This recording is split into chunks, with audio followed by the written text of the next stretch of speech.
Electrons भी जिदा हम इन्हें क्या वा सबसे ज्यादा इसकी है कहते काफी वो है कॉमन ही है या फिर बहुत सारे हैं वो जो बेंडिंग और साइक्लिस्ट हो गया वो कॉमन कंसेप्ट ही है, कोई एडा मुश्किल है निकलेगा। आप असाइनमेंट की नहीं ना हले। हम देखो पहली गल एक याद रखनी है, जदों भी ना बेटा कोई भी बॉडी हम जिदा सपोज करो एक ऑब्जेक्ट मोशन च है और उस ऑब्जेक्ट का एक पार्ट उस तो डिटैच हो गया, अलग हो गया चलते चलते, तो ये गल याद रखनी है तुसी कि जिहड़ा डिटैच्ड पार्ट है, अलग होया पार्ट है, ਉਹਦੀ वेलोसिटी ते जिस हिस्से तो वो अलग होया वा, हुण जिद्दां मान लो आ पेन है, सिंपल एग्जांपल लईए, ये पेन मोशन च है और जदों ये पेन मोशन च है तो यदा कैप जिहड़ा वा वो ये तो अलग हो गया, तो इस कैप की वेलोसिटी कितनी होएगी, वो होएगी जिस वक्त ये कैप इस पेन तो अलग होया वा उस वक्त जिन्नी इस पेन की वेलोसिटी है विद रिस्पेक्ट टू से अर्थ, तो इस कैप की भी उस वक्त सेम वेलोसिटी होएगी। मतलब एक तरह नाल ड्रॉप होया कंसैप्ट, ड्रॉप वाला कंसैप्ट, इनर्शिया का कंसैप्ट है। तो हुण जदों मान लो एक सैटेलाइट है, तो सैटेलाइट अर्थ के अबाउट रिवॉल्व कर रहा, वो अंदर एस्ट्रोनॉट है ना, या एस्ट्रोनॉट किसी कारण करके सैटेलाइट चों अलग हो गया से, तो उस एस्ट्रोनॉट की जी वेलोसिटी है वो कितनी होएगी, जिस टाइम पे वो अलग होया उस वक्त जो सैटेलाइट की वेलोसिटी है वो बराबर ही होएगी। और अगली इंटरेस्टिंग गल ये है कि आप पढ़ांगे जो ग्रेविटेशन वाला टॉपिक आएगा कि जिस तरह सैटेलाइट अर्थ का अराउंड चक्कर लगा रहे हैं ना, मतलब वो सैटेलाइट वर्ड के लिए यूज करते हैं आप जदों कोई हल्की चीज भारी चीज के आले दुआले चक्कर लगा रही है, उन्होंने असी भारी चीज जी है वह हल्की चीज को सैटेलाइट कह देंगे। तो हल्की सैटेलाइट होंगी भारी की, जिदा मून है वो हल्का वा अर्थ के मुकाबले, तो मून अर्थ के आले दुआले घूम रहा, तो मून अर्थ का सैटेलाइट है। अर्थ सन के अबाउट घूम रही है, हुण सन भारा वा अर्थ हल्की है वो मुकाबले, तो अर्थ सन का सैटेलाइट है, जिन्ने प्लैनेट्स है वो सन के सैटेलाइट्स है। तो सैटेलाइट वर्ड और आर्टिफिशियल सैटेलाइट्स भी अजकल तो आप बना चुके हैं। तो हुण जदों एस्ट्रोनॉट उस सैटेलाइट चो बाहर निकलिया तो वो एस्ट्रोनॉट भी अर्थ का की बन गया वा, सैटेलाइट ही बन गया, वो भी सैटेलाइट के नाल ही पूरा चक्कर उदा ही लगाएगा, मतलब वो जिन्ना गैप है वो बराबर ही रहेगा। अच्छा हुण इंटरेस्टिंग गल भी जो अंदर जाना चाहता, देखो हुण पुत्र इस गल नूं आपां इत्थे ले आने कमरे च, हुण मान लो मैं इस इन्वर्टर के कोल जाना चाहना तो मैं तुर के जा सकना, हुण एक्चुअली मैनूं इहदे कोल ले जा कौन रहा, मेरे पैरों के विच जिहड़ी फ्रिक्शन है वो लगा ले जा रही है, मैनू चला रही है ना। अच्छा हुण अगर एक मिनट लिए इमेजिन करिए कि फ्रिक्शन गायब हो जाए, हुण जे फ्रिक्शन गायब हो गई फिर की हो, फिर मैं इहदे कोल तुर के तो जा नहीं सकता, फिर मैनू बुलेट गन वाली गल याद आ गई, law of conservation of linear momentum, वो गल याद आ गई। तो हुण जदों फायर हुंदा वा तो गन बुलेट गन ते फोर्स लगाती है ना, तो जिधर नूं बुलेट जाती है गन उस तो उल्ट जाती है, मूव करती है, मोशन च आ जाती है ना।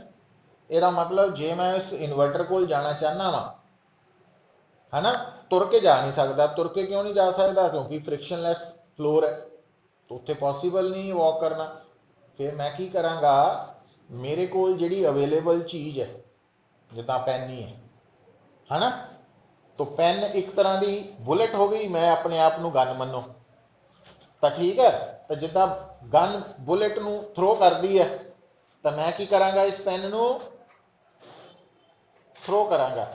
हुण जिद्दां बुलेट जदों बाहर निकली, ये पेन मेरे हथों छुटिया, तो जदों पेन इधर नूं जाएगा तो मेरी रिकॉयल वेलोसिटी किधर नूं होएगी, तो मैं इहदी तरफ शिफ्ट होवांगा। समझ गए? दूसरी ऑप्शन, जे मान लो पेन नहीं है तो चेयर है, तो चेयर को भी मैं थ्रो कर सकदा। जे मान लो कुछ भी नहीं है तो फिर मैं की कर सकदा, अपने मूँह के अंदर जी बॉडी च हवा भरी है उन्होंने मैं ब्लो आउट कर सकदा, फूक मारदा। हुण जदों मैं हवा नूं बाहर कड्डांगा तो हवा की है, एक तरह की बुलेट है, उन्होंने बुलेट वांग देखो। तो जो बुलेट इधर नूं जाएगी, हवा मूँह चों बाहर निकलेगी, तो मैं रिकॉयल करांगा। पर गल यह है कि जिन्ना ज़्यादा मोमेंटम मैं बाहर निकालांगा इस साइड तो उन्नी ज़्यादा मेरी मोमेंटम, क्योंकि दोनों बराबर होंदियां। तो जो मैं हवा ब्लो आउट करांगा, इत्थों बाहर कड्डांगा, तो मैं हौली हौली इधर नूं शिफ्ट हुंदा जां, क्योंकि रिकॉयल वेलोसिटी का कंसैप्ट आ गया।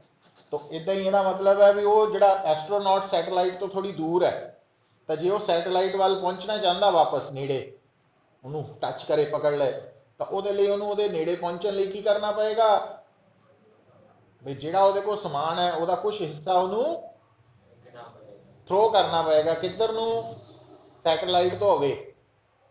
तो जो अवे थ्रो करेगा तो बुलेट गई अवे, तो गन मतलब एस्ट्रोनॉट किधर नूं शिफ्ट होएगा, सैटेलाइट की तरफ हो जाएगा। समझ आई गल? मतलब इदा सिचुएशन नूं समझना, ये याद रखनी है गल, पता लगी है? हुण ये डिफरेंट प्रॉब्लम्स जिहड़ियां उहदा इक्को ही आंसर है, मतलब समझना पएगा आपां नूं भी कित्थे किहड़ा आंसर देना पे, वो प्रैक्टिस तो निकलनी है। हुण हैडिंग लिखिया सी आपां, हाँ, रॉकेट प्रोपल्शन है ना, कि it is based on law of conservation of linear momentum है। हो गया पुत्र? जिहड़ा रॉकेट प्रोपल्शन है ना, ध्यान दिओ, ये कल भी मैं गल बोली सी भी ओदा प्रिंसीपल ते एरोप्लेन ते हैलीकॉप्टर का प्रिंसीपल अलग है। हैलीकॉप्टर ते एरोप्लेन इन्हां दे बारे प्रिंसीपल बारे भी आपां अज तो मान लो 1.5 मंथ बाद गल करांगे, वारी आएगी उदों। पर जिहड़ा रॉकेट है, क्योंकि ये law of conservation of linear momentum ते बेस्ड है, ये वैक्यूम च भी ट्रैवल कर सकता, क्योंकि ये अंदरों की गैसेस बाहर निकलनी है ना, फ्यूल। तो जिहड़ा एरोप्लेन है वो बाहरले हवा ते डिपेंड करता वा, तो वो वैक्यूम च नहीं उड़ सकते, ना हैलीकॉप्टर ना एरोप्लेन। तो ये याद रख लेनी गल है ना। निकल जा पुत्र।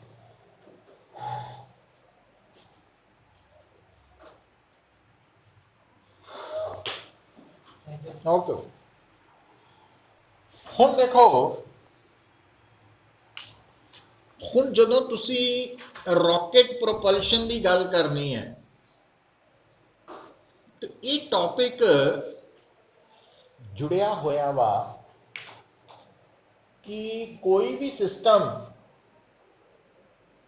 जदों उहदा मास चेंज हो रहा, क्योंकि रॉकेट जिहड़ा वा ना उहनूं तुसीं किदां देखना पुत्र, तो रॉकेट एक स्ट्रक्चर है, आ स्ट्रक्चर है, ये रॉकेट है, ठीक है। ये अलग अलग जगह पे कंपोनेंट्स फिट हुए है, वो रॉकेट का पार्ट है, हिस्सा वा। प्लस इस रॉकेट के अंदर एक फ्यूल टैंक है, एक फ्यूल टैंक है। जिहड़ा फ्यूल है वो गैसेस बन के बाहर निकल रहा वा रॉकेट चों। तुसीं नोट करते हैं, चाहे तुहाडी आतिशबाजी है जिहड़ा दिवाली ते रॉकेट चलाने आपां, तो उहदे अंदर कैमिकल्स भरे हुए हैं, जदों तुसीं अग लगाने आ तो इक्को दम गैसेस बाहर निकलदियां ना, तो उपर नूं जांदा। तो असली रॉकेट च भी लगभग यही सेम चीज़ है। जिहड़ा फ्यूल है वो लिक्विड या सॉलिड फॉर्म च हो सकता, तो वह बर्न होकर गैसेस बन के बाहर निकलता। तो ਜਦੋਂ मैं ਤੁਹਾਨੂੰ ਇਹ ਕਹਿਣਾ ਵਾ ਪੁੱਤ कि एम नॉट ਤਾਂ ਉਹ ਹੈ ਆਪਾਂ ਕਹਿ ਸਕਦੇ ਆ ਰॉकेट ਦਾ ਟੋਟਲ ਮਾਸ ਸ਼ੁਰੂ ਚ ਸਟਾਰਟਿੰਗ ਚ। तो ਜਿੱਦਾਂ ਆਪਾਂ ਆਤਿਸ਼ਬਾਜ਼ੀ ਲਿਆਂਦੀ ਤੇ ਲਿਆ ਕੇ ਉਹਦਾ ਮਾਸ ਨੋਟ ਕਰ ਲਿਆ ਵੇਇੰਗ ਮਸ਼ੀਨ ਤੋਂ, ਬੋਤਲ ਚ ਪਾਉਣ ਤੋਂ ਪਹਿਲਾਂ, ਅੱਗ ਲਗਾਉਣ ਤੋਂ ਪਹਿਲਾਂ, ਤਾਂ ਉਹ ਹੈ एम नॉट, है ना। और उस टाइम ਨੂੰ ਆਪਾਂ ਮੰਨ ਲਿਆ ਜ਼ੀਰੋ टाइम ਮੰਨ ਲਿਆ। ਹੁਣ ਇਹ ਜਿਹੜਾ ਰॉकेट ਹੈ ਇਹਦੀ ਵੈਲੋਸਿਟੀ ਉਸ ਵਕਤ ਕਿੰਨੀ ਹੁੰਦੀ ਹੈ? ਜ਼ੀਰੋ ਹੀ ਹੈ। ਪਰ ਆਪਾਂ ਗੱਲ ਨੂੰ ਸਮਝਾਉਣ ਲਈ ਵੀ ਮੰਨ ਲਓ ਇਨੀਸ਼ੀਅਲ ਵੈਲੋਸਿਟੀ ਕਿੰਨੀ ਹੈ? ਯੂ ਕਹਿ ਲਈਏ, ਯੂ ਕਹਿ ਦਿੰਨੇ ਆ, ਵੀ ਨॉट ਕਹਿਤਾ, ਜਿਹੜੀ ਕਿ ਆਮ ਤੌਰ ਤੇ ਜ਼ੀਰੋ ਹੀ ਹੋਏਗੀ। बट आप इतने जीरो नहीं लिखना प्रेफर किया, तो आप इनू वी नॉट मान लिया, पर है आम तौर पे ज़्यादातर कंडीशन च जीरो ही है, रुकिया ही होया शुरू च। अच्छा हुण अंदर जिहड़ा फ्यूल है उहदा कुछ हिस्सा बर्न होना शुरू हो गया स्टैप बाय स्टैप, तो वह गैसिज बन के जदों बाहर निकलेगा तो टाइम के बीतन नाल की होएगा पुत्र? टाइम जो इलैप्स कर रहा, बीत रहा, तो ये रॉकेट जिहड़ा वा इहदे चों जदों फ्यूल बाहर निकलेगा तो इनू किद्दां इमेजिन करो भी जिद्दां बंदूक चों गोली निकल रही है, तो फ्यूल नू बुलेट मान लो, बुलेट वांग देखो, तो वो फ्यूल बाहर क्यों निकल रहा? तो जिद्दां आपां कहने आ कि वो जिहड़ी फ्यूल है वो बाहर क्यों निकल रहा? बुलेट बाहर क्यों निकली? क्योंकि गन ने फोर्स लगाई है, ते बुलेट ने भी, है ना, गन ने बुलेट ते, बुलेट ने गन ते। तो उदा ही देखो, तो इसका मतलब जी गैसेस बाहर निकल रही हैं, क्यों निकल रही हैं? रॉकेट ने उन्हां ते फोर्स लगाई, ते अकॉर्डिंग टू थर्ड ला वो गैसेस भी रॉकेट ते। अच्छा हुण आपां नूं गल याद रखो कि जदों रॉकेट ते गैसेस ने फोर्स लगाई, तो गैसेस दी रॉकेट ते फोर्स रॉकेट लई एक्सटर्नल है, ते गैसेस दे ऊपर रॉकेट ने जिहड़ी फोर्स लगाई, रॉकेट दे ऊपर जो गैसेस ने फोर्स लगाई, एक दूजे लई वो किहड़ी फोर्स मन्नी जाएगी? एक्सटर्नल। बुलेट ने गन ते फोर्स लगाई, गन ने बुलेट ते लगाई, जे तां दोनों नूं मिला के सिस्टम मन्निया फिर तां इंटरनल है, पर जे कल्ले कल्ले वाल देखिए वो एक्सटर्नल फोर्सेस की कर दियां, मतलब जिहड़ी गैसेस बाहर निकलणगियां उन्हां गैसेस ने रॉकेट ते फोर्स लगाई, ते रॉकेट ने थर्ड लॉ दे अकॉर्डिंगली गैसेस ते लगाई, तो इसदा मतलब गैसेस दी मोमेंटम भी चेंज हुई ते रॉकेट दी मोमेंटम भी, पता लग रहा मैं की क्या, चेंज हुई। तो रॉकेट दी मोमेंटम चेंज हो गई। हुण इंटरेस्टिंग गल शुरू होने लगी। हुण ये जिहड़ा रॉकेट है तो थोड़ा टाइम बीत चुका वा। हुण इंटरेस्टिंग गल देखो, इधर समझो पहला।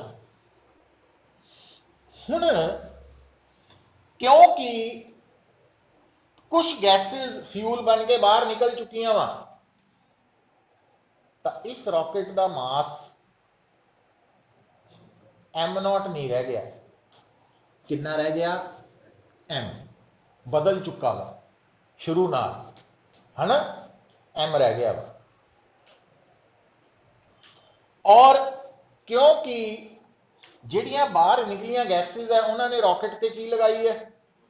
फोर्स लगाई है, तो रॉकेट की मोमेंटम भी और वेलोसिटी भी चेंज हो गई। तो जिहड़ी वेलोसिटी शुरू च रॉकेट की वी नॉट सी हुण कितनी हो गई है? वी हो गई। पता लग रहा? ठीक है, ये इस वक्त की सिचुएशन है। अच्छा हुण इमेजिन किदां करना वा, जिहड़ा इस तो अगला पल आना, नैक्सट इंस्टेंट, अगला टाइम, वो आप ज़्यादा दूर नहीं लैके चलते भी। जिद्दां ਜਦੋਂ ਰॉकेट ਸਟਾਰਟ ਕੀਤਾ ਤਾਂ ਅਗਰ ਆਪਾਂ ਉਸ ਟਾਈਮ ਨੂੰ ਮੰਨ ਲਈਏ ਵੀ ਸ਼ਾਮ ਦੇ 6 ਵਜੇ ਹੈ, ਤਾਂ 6:15 ਤੇ ਆਪਾਂ ਦੇਖ ਰਹੇ ਹਾਂ, ਤਾਂ ਆਹ ਟਾਈਮ ਕਿੰਨਾ ਬੀਤ ਚੁੱਕਾ 15 ਮਿੰਟਸ। ਤੇ ਹੁਣ 6:15 ਤੋਂ ਬਾਅਦ 6:15 ਤੇ 1 ਸੈਕਿੰਡ ਤੇ ਕੀ ਹੋਏਗਾ, ਮਤਲਬ ਥੋੜੇ ਜਿਹੇ ਟਾਈਮ ਤੋਂ ਬਾਅਦ। ਤਾਂ ਉਹਦੇ ਲਈ ਕੀ ਹੋਏਗਾ ਪੁੱਤ, ਆ ਦੇਖਿਓ ਗੱਲ ਨੂੰ ਸਮਝੋ, ਮਤਲਬ ਵਿਜ਼ੂਅਲਾਈਜ਼ ਕਰੋ ਦਿਮਾਗ ਦੇ ਵਿੱਚ ਇਸ ਸਿਚੁਏਸ਼ਨ ਨੂੰ। ਤਾਂ ਆ ਜਿਹੜਾ ਟਾਈਮ ਹੈ ਇਹ ਇਸ ਟਾਈਮ ਤੋਂ ਬਿਲਕੁਲ ਹਲਕਾ ਜਿਹਾ ਜ਼ਿਆਦਾ ਵਾ।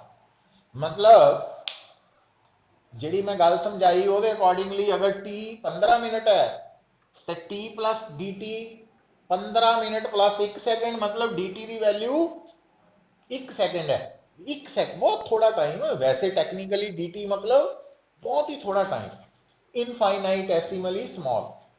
dt dx, तो जिथे dt dx dv आ गया ना, उत्थे वेरी स्मॉल चेंज है, इनफाइनाइटेसिमली स्मॉल। तो आ हो गया। अच्छा हुण होया की होएगा, गल नूं सोचो। हुण क्या रॉकेट दे मास च फर्क पिया होएगा?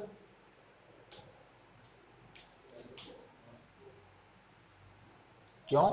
क्योंकि रॉकेट चो तो हर पल गैसेस बाहर निकल रही हैं, फ्यूल घट रहा। ਇਹਦਾ मतलब इस और इस केस च 1 सैकेंड का 1 सैकेंड है, मैं हुण कहां किन्ने टाइम का फर्क है, dt टाइम का फर्क है ना। तो ਇਹਦਾ मतलब हुण ਇਹਦਾ मास कितना रह जाएगा, m माइनस जो निकलिया वा। हुण जे आपां थोड़ा टाइम dt लिया तो थोड़े टाइम च मास भी तो थोड़ा ही निकलेगा। ਆਪਾਂ ਕੀ ਮੰਨਦੇ ਆ, ਉਹ ਥੋੜਾ ਮਾਸ ਕਿੰਨਾ ਨਿਕਲਿਆ, ਤਾਂ ਉਹ ਮੈਂ ਲਾਲ ਰੰਗ ਨਾਲ dm ਲਿਖਦਾ है ना कि नहीं, आ रही समझ। तो ਇਹਦਾ मतलब रॉकेट का अपना मास इन्ना हो गया। अच्छा हुण वेलोसिटी च फर्क पएगा, क्योंकि मास के घटन नाल वेलोसिटी वध रही है। तो इसका मतलब हुण मास घटिया वा तो वेलोसिटी वध गई, पर मास थोड़ी गई, कितनी क टेक्निकली इदा लिख लो, है ना। अच्छा हुण पुत्र आ जिहड़ियां गैसेस है ये भी मोशन च है, ये गैसेस भी मोशन च है ना। तो रॉकेट भी मोशन च है। हुण जदों अर्थ के अकॉर्डिंगली दो चीज़ां मोशन च होण, तो एक तो हुण जे मान लो एक बॉडी ए है दूजी बी है, दोनों ही मोशन च है, तो एक तो आप कहने कि velocity of body A with respect to earth, एक कहने velocity of body B with respect to earth, एक आप ये भी कह सकते हैं ना velocity of body A with respect to B, या velocity of body B with respect to A, कहने ना आप रिलेटिव। हुण इत्थे आके गल नूं सुनना बड़ा इंपॉर्टेंट पॉइंट है पुत्र। देखो आ जो है ये है velocity of rocket with respect to अर्थ।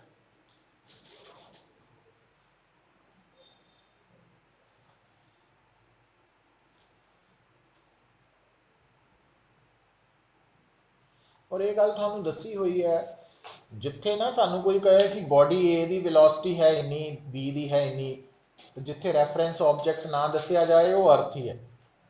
तो ये रॉकेट की वेलोसिटी है with respect to earth at time T, ये उसे रॉकेट की वेलोसिटी है with respect to earth at time T plus D T.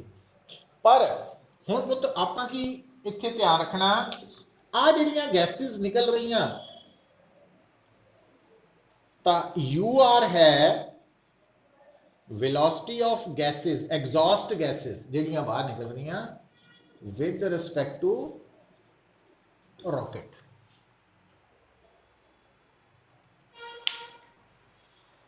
मतलब ਆਪਾਂ ਇੱਥੇ ਗੈਸਿਸ ਦੀ velocity with respect to Earth नहीं यूज कर रहे, की यूज कर रहे हैं, रॉकेट कर रहे हैं।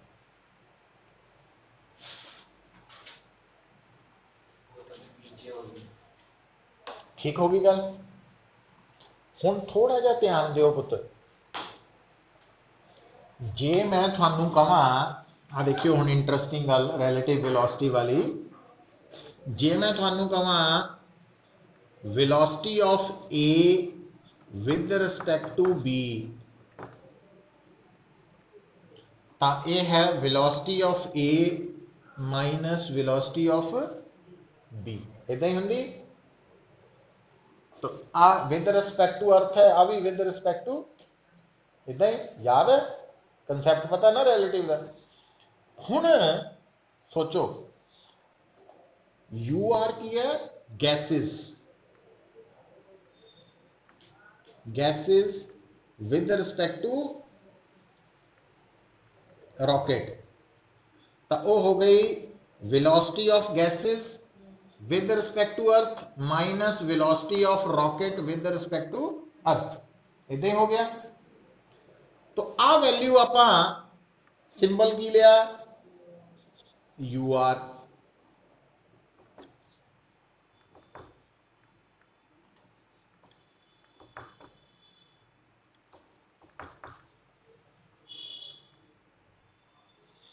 क्योंकि रॉकेट वाले केस च ना असी पुत जिहड़ी वेलोसिटी ऑफ गैसेस है वो with respect to rocket use करना प्रैफर करते हैं, तो वह सिंबल यू आर है।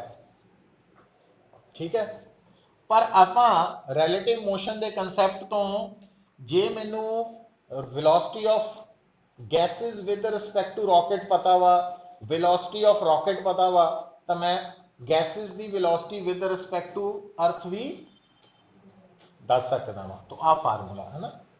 हुण देखो सोचो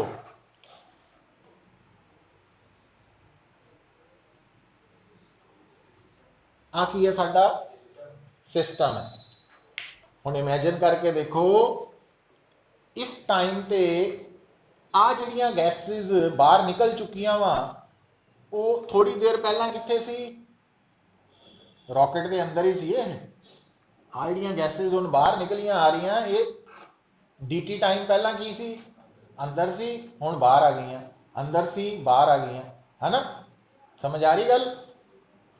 हुण इस वक्त मोमेंटम की है सिस्टम की,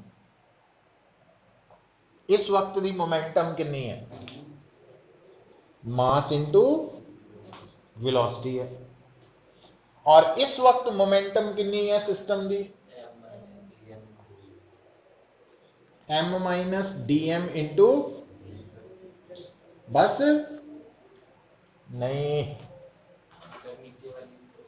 जेड़ा सिस्टम है तो ये भी ओदा पार्ट ही है, क्योंकि इस टाइम पे आ चीज ये अंदर है, हुण बाहर आ गई है, अलग हुई है, बट है जिद्दां चलान तो पहला बुलेट बंदूक के अंदर ही सी, चलान तो बाद अलग हो गए, दो नज़र आए, चलान तो पहला एको ही पीस नज़र आ रहा, उदा ही आ वाला हिस्सा इत्थे अंदर है, हुण बाहर आ चुका, पर यह सिस्टम का की है, पार्ट है। तो यदी मोमेंटम कितनी है, तो यदा मास है dm ते वेलोसिटी ur लिखती। पर हुण गल सुनियो पुत्र, आ किहदी मोमेंटम है, सिस्टम दी, किहड़े टाइम ते आ किहदी मोमेंटम है, सिस्टम दी, t प्लस dt टाइम च। पर क्योंकि जिद्दां फायरिंग के दौरान, एक्सप्लोजन के दौरान कोई एक्सटर्नल फोर्स नहीं लगती, तो उदा ही इत्थे भी कोई एक्सटर्नल फोर्स नहीं लग रही, इसका मतलब टोटल मोमेंटम की रहेगी, कांस्टेंट। तो आ बराबर होएगा, पता लग रहा मैं की कह रहा कि नहीं। पर नाल ही अगली गल पुत, हुण जिहड़ी जिथे आके मैं समझाना, रुक जाओ जिथे मैं समझान लगा, देखो जदों ना आपां law of conservation of linear momentum apply ਕਰਨੀ ਤਾਂ ਆਪਾਂ ਸਿਸਟਮ ਦੇ ਵੱਖ-ਵੱਖ ਹਿੱਸਿਆਂ ਦੀ ਟੋਟਲ ਮੋਮੈਂਟਮ ਕੱਢ ਕੇ ਐਡ ਕਰਨੀ ਹੈ, ਉਹਨੂੰ ਇਨੀਸ਼ੀਅਲ ਨਾਲ ਇਕੁਏਟ ਕਰਨਾ। ਜਿੱਦਾਂ ਇੱਥੇ ਕੀਤਾ ਵੀ ਆ ਰॉकेट ਦੀ ਮੋਮੈਂਟਮ ਹੈ, ਆ ਰॉकेट ਚੋਂ ਨਿਕਲੀ ਗੈਸਿਸ ਦੀ ਮੋਮੈਂਟਮ ਹੈ, तो ये फाइनल मोमेंटम है सिस्टम की, ये इनिशियल है, दोनों ने इक्वेट किया। पर ध्यान कित्थे रखना पुत, आ जिहड़ी मोमेंटम है ना ये विद रिस्पेक्ट टू अर्थ है। क्यों? क्योंकि आ वेलोसिटी ऑफ रॉकेट है विद रिस्पेक्ट टू अर्थ, आ भी विद रिस्पेक्ट टू अर्थ ही है, पर आ हिस्सा की है विद रिस्पेक्ट टू रॉकेट है। तो जदों आपां एडिशन करनी है, सबट्रैक्शन करनी है, तो रेफरेंस पॉइंट सेम लैके चलना। सो मतलब जे इत्थे यू आर लैके सॉल्व करूंगे तो आंसर, तो यू आर की जगह की लिखना भी इत्थे सानू velocity of gases with respect to rocket नहीं चाहिए, velocity of gases with respect to Earth चाहिए है। जबकि यूज असी यू आर करते हैं, ਇਹਦਾ मतलब फिर आप इत्थे यू आर की जगह की लिखांगे, पता लगा? तो आप एक स्टेप होर बढ़ा लिया। मतलब आप जो इत्थे यू आर है velocity of gases with respect to rocket, ते वी जी है velocity of exhaust gases with respect to Earth, और दोनों का की रिलेशन है और रिलेटिव मोशन के कंसैप्ट तो आप नोट कर लिया वा। तो हुण दसो मैनू समझ आई है गल दी कि है डाउट?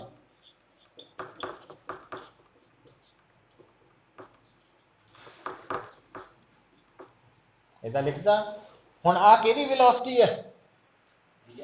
हाँ रॉकेट दी, पर रॉकेट दी वेलोसिटी तां v है, इस करके आपां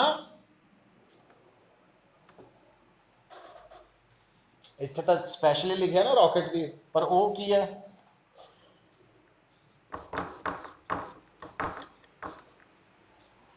समझ आई है गल?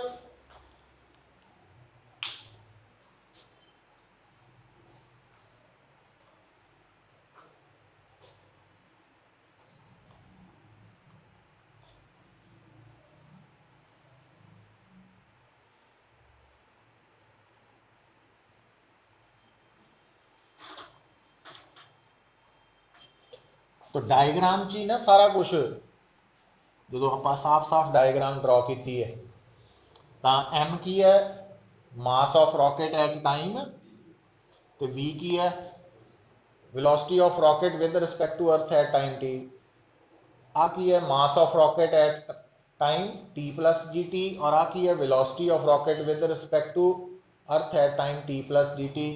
डी एम की है मास ऑफ एग्जॉस्ट गैसेस, तो यू आर की है velocity of exhaust gases with respect to rocket, तो यहाँ बीजी की है। समझ आ रही है गल? वो सारा कुछ रिलेशन आ गया। उस तो बाद आ लाइन लिखन तो पहला तुसी यूज लिखना की है as no external force is acting, इस तो पहला, ताकि आप जस्टिफाई कर सकिए ना ये लिखिया कितों है, as no external force is acting on the system, so linear momentum will remain constant। तो उस तो बाद आ लिख देना,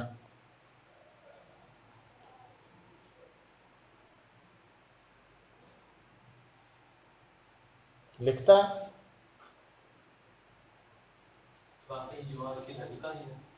है हाँ, इत्थे आपां यू आर की वैल्यू नहीं, यू आर का तो वी जी का रिलेशन लिखिया ना, आपां वी जी की वैल्यू यूज करनी है। मतलब इत्थे आपां मोमेंटम ऑफ गैसेस कड्ढण लई D M into U R नहीं लिखना, D M into V G लिखना। क्यों? क्योंकि टोटल मोमेंटम करन लगे सारिਆਂ का रेफरेंस पॉइंट सेम होना चाहिए, ये बड़ा इंपॉर्टेंट पॉइंट है। ठीक है, इन्हें ध्यान देना, बाकी जो न्यूमेरिकल करांगे होर क्लीयर होएगी। बट इनू घोटा ला लेना हले है। हुण इनू सॉल्व करो पुत्र।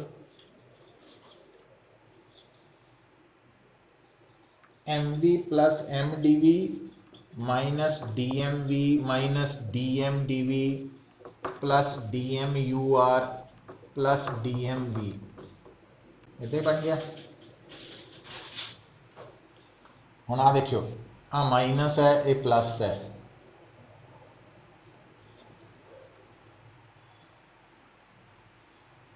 कटे गए।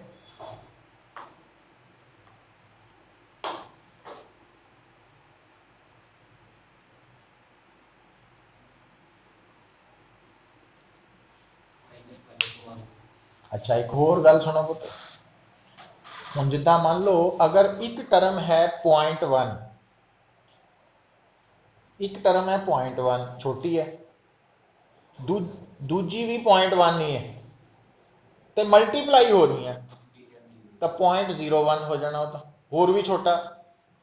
तो डीएम मतलब बहुत छोटा मास, डीवी बहुत छोटी वेलोसिटी, इन्हां दा प्रोडक्ट तो वो फिर निगलैक्ट करते हैं।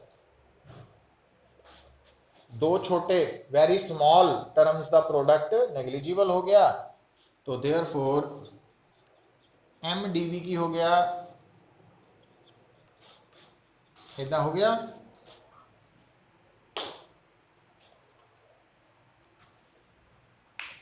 पता लग गया।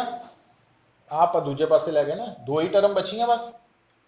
आ क्यों कैंसल की? बहुत छोटे, ये लिखना वा। हुण पुत्र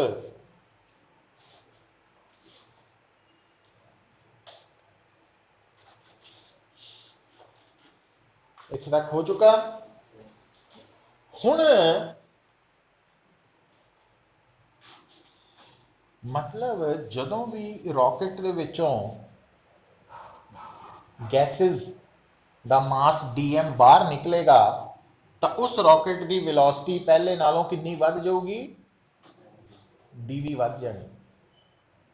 मतलब इन्ना मास बाहर निकलन नाल इन्नी वेलोसिटी वधेगी।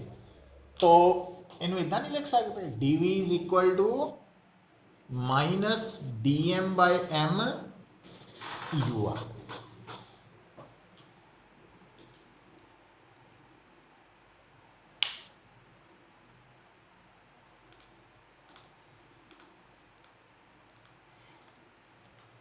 है ना? ये जिहड़ा डीएम मास है, ये किन्ने टाइम च बाहर आया? किन्ने टाइम च बाहर? हाँ, टी टाइम ते मास एम सी, ते T plus D T mass इन्ना रह गया। इसका मतलब डीएम मास किन्ने टाइम च बाहर आया? डी टी टाइम च बाहर आया। ठीक है। अच्छा हुण आ देखियो जरा अगली गल, इंटरस्टिंग गल, जिहड़ा डीवी है चेंज इन वेलोसिटी, जे मैं इनू dt नाल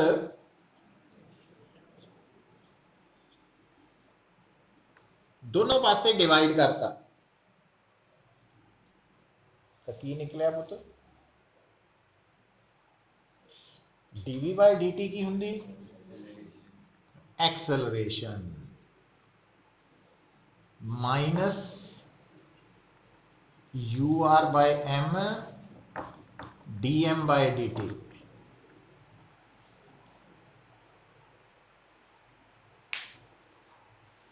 dm बाय dt की रिप्रेजेंट कर रहा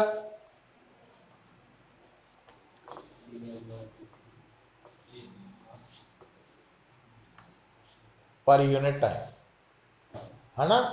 मतलब एक सैकेंड दे विच किन्नियां गैसेस का मास बाहर निकल रहा, मतलब एक सैकेंड दे विच जो गैसेस बाहर निकल रही हैं उन्हां दा मास है dm बाय dt। ठीक है। तो dm बाय dt का टैक्नीकली ये मतलब लै सकते हैं एक सैकेंड दे विच। हाँ, तो हुण सोच के देखो बेटा, है डी एम नहीं, आप एम आ लै रहे ना कुछ, ਆ m यूज कर रहे हैं। जे तू स्मॉल लिखिया फिर इत्थे स्मॉल m माइनस dm है ना, ये सिंबल दे, इनू बदलना नहीं, सिंबल एक ही रखना, ठीक है। जे आप इनू कैपिटल M लिखिया तो ये m माइनस dm च भी कैपिटल M ही रख लो, कोई फर्क नहीं। हुण देखो आ कौन है, कि रॉकेट की एक्सेलरेशन। तो रॉकेट की एक्सेलरेशन, तो एक्सेलरेशन ऑफ रॉकेट कितनी है, minus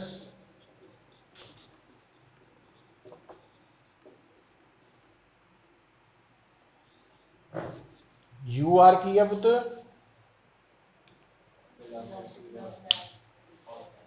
with respect to rocket. ते dm बाय dt का की मतलब है, change in mass of rocket per unit mass या पर यूनिट टाइम, या dm बाय dt का मतलब है हाँ मास of exhaust gases in 1 second. 1 second कितना गैसेस का बाहर मास निकलिया। हुण जिद्दां मान लो कल नूं स्टेटमेंट च कोई कहे एक रॉकेट है, ਉਹਦੇ अंदर 1 सेकंड ਦੇ ਵਿੱਚ 200 किलोग्राम गैस बर्न आउट होके बाहर निकल रही है। 1 सेकंड ਦੇ ਵਿੱਚ 200 किलोग्राम गैस बर्न आउट होके बाहर निकल रही है। ਇਹਦਾ मतलब dm बाय dt की वैल्यू, dm हो गया 200 किलोग्राम ते dt 1 सेकंड, समझ गए। तो उतों आप dm बाय dt की वैल्यू कढ़ लैनी है, दसी होगी। अच्छा हुण एक अगली गल, m कौन है, मास ऑफ रॉकेट। हुण m नॉट की सी है ना, शुरू का इनिशियल मास। हुण इन्हां दोनों च कोई रिलेशन बन सकता नहीं, वैसे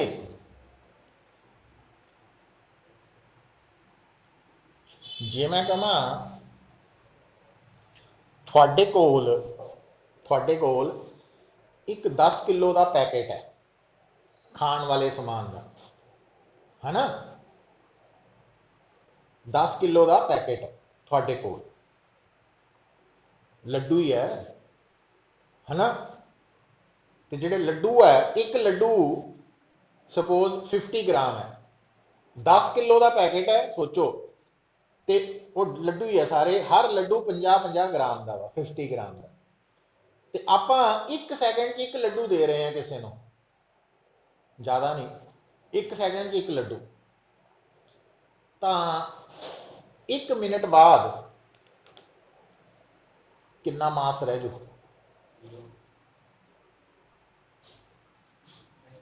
कोई लॉजिक हुंदा कि एवें ही बस बोल देना। हुण सोचो पहला 10 किलो सी, वो m नॉट है, m नॉट। तो 1 सेकंड दे विच 1 लड्डू दे रहे हैं, मतलब 50 ग्राम घट रहा है ना। तो 1 मिनट बाद मतलब 60 सेकंड बीत गए, 60 लड्डू, 1 सेकंड 1 लड्डू देना, 60 लड्डू चला गए, 1 लड्डू का मास तो 50 इंटू 60 कितना, मतलब 3 किलो, तो रह कितना गया, 7 किलो रह गया, है ना। हुण इनू आपां इदां ना सोचीए भी पहला किन्ने सीगे 10 किलो लड्डू, लड्डुआं तो आ जाने ना आपां, सोचो प्रैक्टिकली गल नूं सोचिया करो, घबराया ना करो इक्वेशन देख के, बड़ा इंटरस्टिंग काम है। अच्छा हुण 1 सेकंड दे विच 50 ग्राम घट रहा है ना, तो 60 सेकंड च कितना घटू,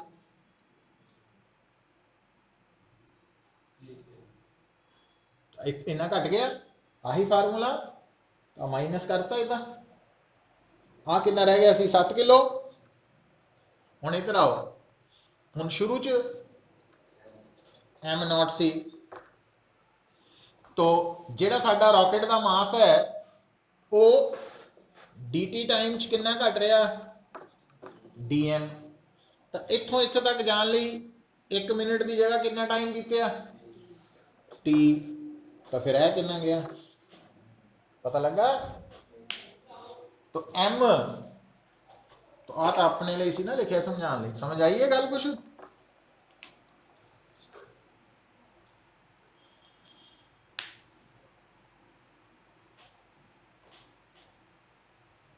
हुण इहनूं अलग तरीके नाल भी सुन लो, कोई गल नहीं, घबराना नहीं बई। जिन्ना मास सी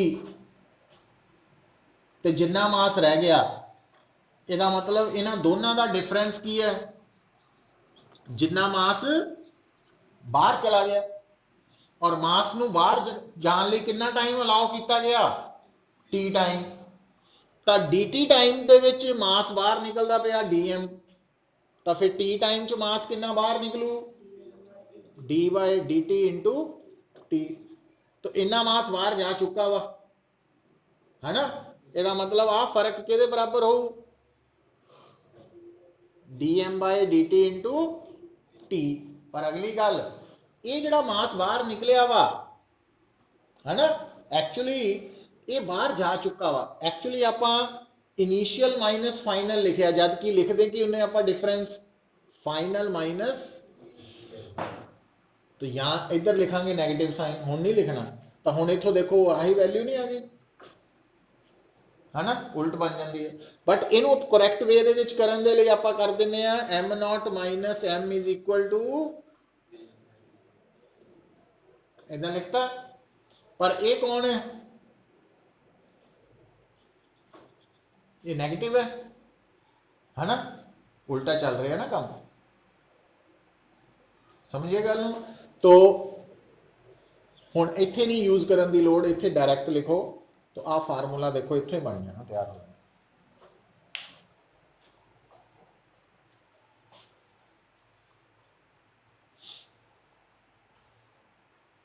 initial mass minus final mass is equal to D, नहीं उत्थे नहीं माइनस नहीं हुण लिखना, हाँ इत्थे प्लस ही लिखना। जे हुंदा final minus initial change in mass वो नैगेटिव है, वो डिक्रीज हो रहा है, उत्थे फिर लिखना सी। मतलब अच्छा होर इंटरेस्टिंग गल देखो, तो जिहड़ा रॉकेट है तो ਉਹਦੀ एक्सेलरेशन कढ़नी होए तो किहड़ा फार्मूला लगावांगे आपां, आही ਇਹਦੇ ਚ ur की लाऊंगे, m की लाऊंगे, जिस जिस टाइम दी एक्सेलरेशन कढ़नी है उस वक्त का रॉकेट का मास, क्योंकि हर पल रॉकेट का मास अलग अलग है, उस वक्त का मास। तो dm by dt change in mass of rocket पर सेकंड कह लो है ना, या जिन्ना मास गैसेस का पर सेकंड बाहर निकल रहा। अच्छा हुण होर देखो पुत, हुंदा पता की है रूटीन च ur भी कांस्टेंट हुंदा, dm बाई dt भी फिक्स हुंदा। ਇਹਦਾ मतलब आ टर्म की हो गई कांस्टेंट। तो पर मास ऑफ रॉकेट हर पल, तो एक्सेलरेशन ऑफ रॉकेट भी हर पल चेंज हो रही है। ਇਹਦਾ मतलब रॉकेट का मोशन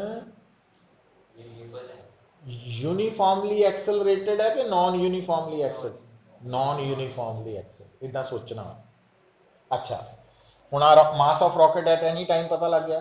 हुण वापस आओ, हुण आपां फोर्स की गल करिए। तो ये जिहड़ी एक्सेलरेशन रॉकेट च पैदा हुई है किहने पैदा की, गैसेस ने की, गैसेस ने की, गैसेस। ते एक्सेलरेशन दे लई फोर्स लगानी जरूरी है। ਇਹਦਾ मतलब ਆਪਾਂ कह सकते हैं भी ये एक्सेलरेशन रॉकेट च कित्थों आई, गैसेस ने जिहड़ी फोर्स लगाई रॉकेट ते। गैसेस ने फोर्स, लिक्विड ने फोर्स, फ्लूइड्स ने जिहड़ी फोर्स लगांदा ना उन्होंने थ्रस्ट कह दिंदे। मतलब जे मैनूं कोई कहे ना कि मेरे ते थ्रस्ट लग रही है, तो उसका मतलब है भी मेरे ते जिहड़ी फोर्स लग रही है कोई लिक्विड या गैस लगा रही है, फ्लूइड। तो ये टर्म्स है। तो थ्रस्ट मीन्स फोर्स। तो हुण पुत्र इधर आ जाओ, देखो हुण अगर मैनू कोई कहे थ्रस्ट ऑन रॉकेट, फोर्स की होंगी है, इधर देखियो, मास इंटू, तो किहदे बराबर हो गई,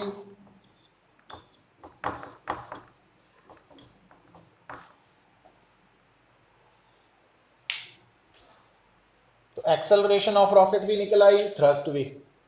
अच्छा हुण तुसी नोट करो, क्योंकि रॉकेट दे यू आर फिक्स होंगी है constant, D M by D T भी कांस्टेंट है, तो रॉकेट ते जिहड़ी फोर्स लगती है गैसेस करके वो की है, कांस्टेंट है। पर एक्सेलरेशन क्यों,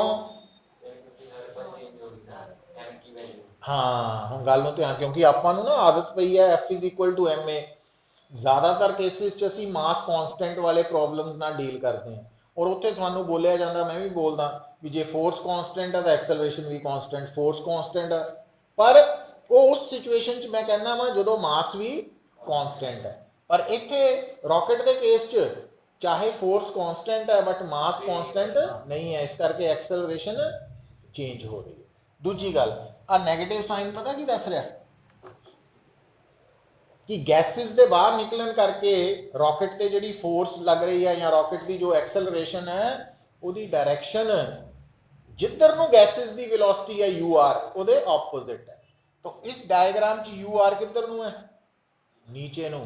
इहदा मतलब जिहड़ी थ्रस्ट लगेगी वो, जिहड़ी एक्सेलरेशन होएगी वो ऊपर नूं होएगी। समझ आई गल?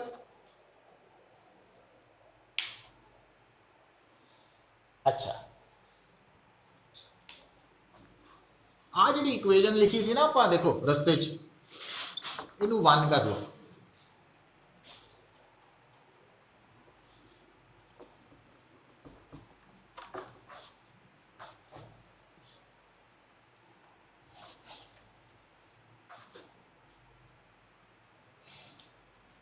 हुण जदों असी तीसरी चीज लभनी है, वेलोसिटी ऑफ रॉकेट,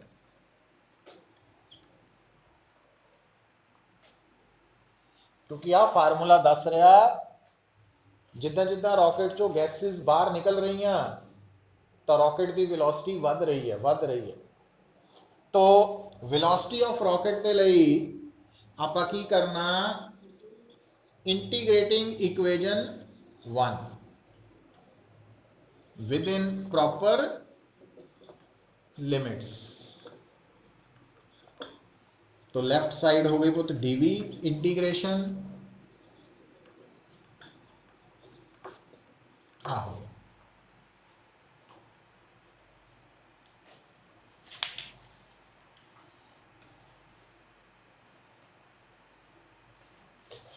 जदों हुण देखो आ वाली इंटीग्रेशन हो रही है वेलोसिटी लई, ते आ इंटीग्रेशन हो रही है मास लई, तो लिमिट्स भी उहदे हिसाब नाल आंदियां। तो जे आपां स्टार्टिंग की गल करिए, जदों स्टार्टिंग मास m0 सी, तो वेलोसिटी आपां कितनी मन्नी है, जिहड़ी कि आपां बाद चों 0 पुट कर सकते हैं।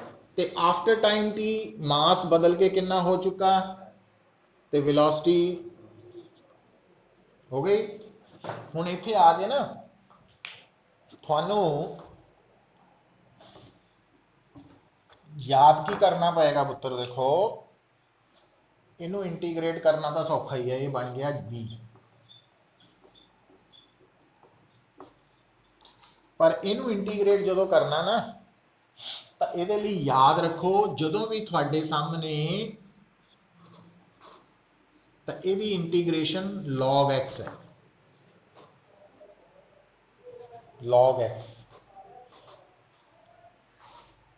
तो इत्थे x की जगह m है ना, तो की बन जू log m, आही बन गया। तो हुण आ लेफ्ट साइड को तो बन जानी v माइनस वी नॉट,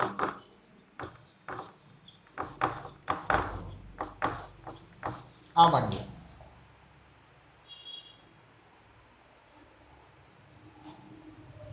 ठीक है,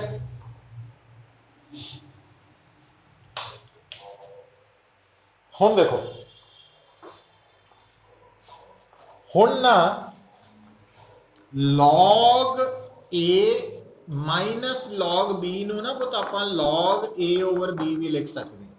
ਠੀਕ ਹੈ, ਪਹਿਲੀ ਗੱਲ ਸੁਣੋ ਇੱਕ ਮਿੰਟ। ਹੁਣ ਆ ਜਿਹੜਾ ਮਾਈਨਸ ਸਾਈਨ ਹੈ ਨਾ, ਇਹਨੂੰ ਅੰਦਰ ਲੈ ਜਾਂਦੇ ਆ, ਬਾਅਦ ਚੋਂ ਆਪਾਂ ਇਹਨੂੰ log m naught minus log, ਇਹਨੂੰ ਕੀ ਲਿਖ ਸਕਦੇ ਹਾਂ, log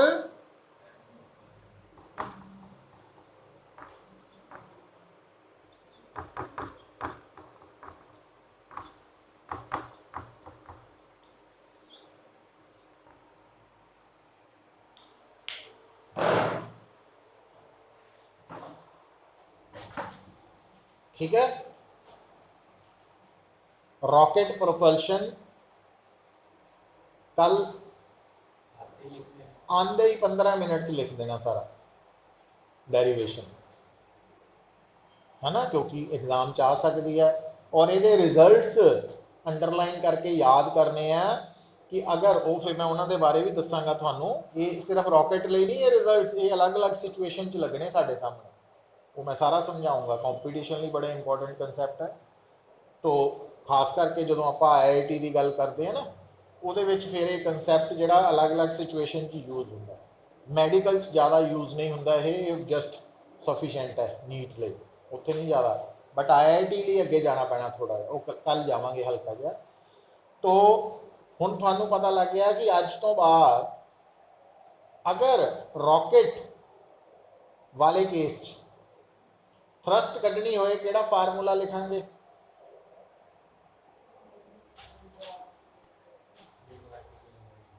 है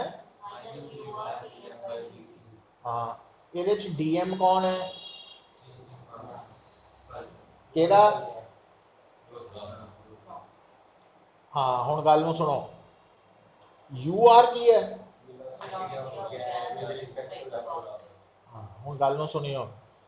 हुण आपां इहनूं थोड़ा जिहा वाइडर आस्पैक्ट कवर करन लगे हैं पुत्र। जिद्दां मान लो भी एक मैं नवी सिचुएशन लिया रहा, पर वो रॉकेट नाल बिल्कुल मिलेगी। वो होएगा कि सपोज एक हॉरिजॉन्टल ट्रैक है, रेलवे ट्रैक। वो जिहड़ा रेलवे ट्रैक है ਉਹਦੇ ਉੱਪਰ एक बोगी है, बोगी समझते हैं डब्बा, है ना।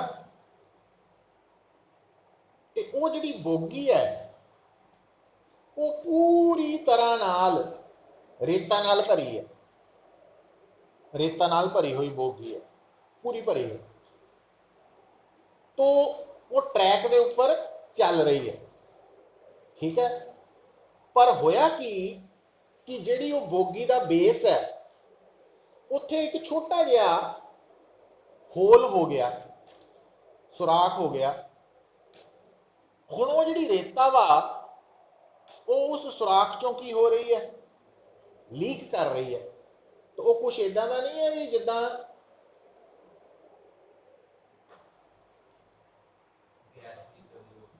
रॉकेट चो गैस बाहर निकल रही है, कुछ उदां दा ही हो गया। हुण इस केस दे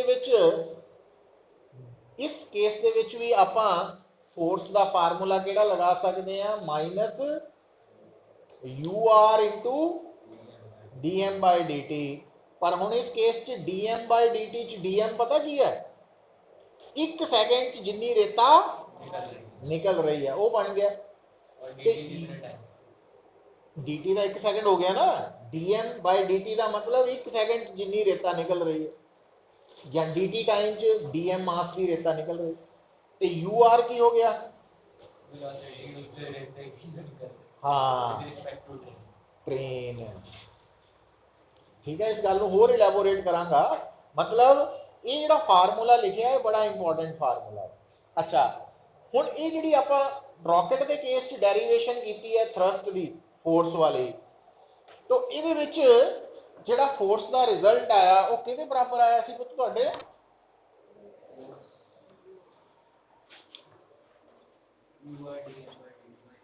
माइनस आया सी ना, ਇਹਨੂੰ ਮੈਂ ਇਦਾਂ ਲਿਖ ਸਕਦਾ ਹਨਾ।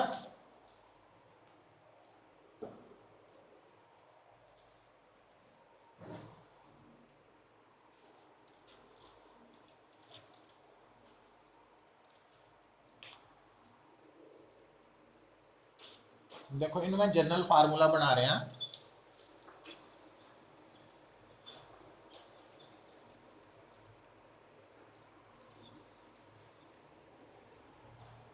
नेगेटिव साइन मैं हटाता, क्यों हटाता, जनरल करता है।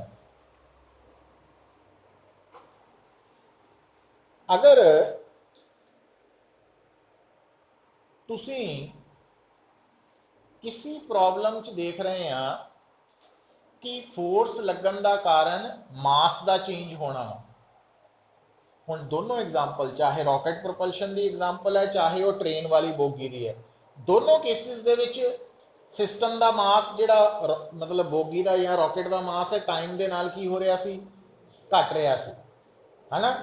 पर यदा उल्ट भी हो सकता, यदा उल्ट पता की हो सकता बई जिदा एक बोगी है फिर वही आगे खाली है, ऊपर छत नहीं है, ठीक है, साइडा पूरी तरह नाल सील्ड है।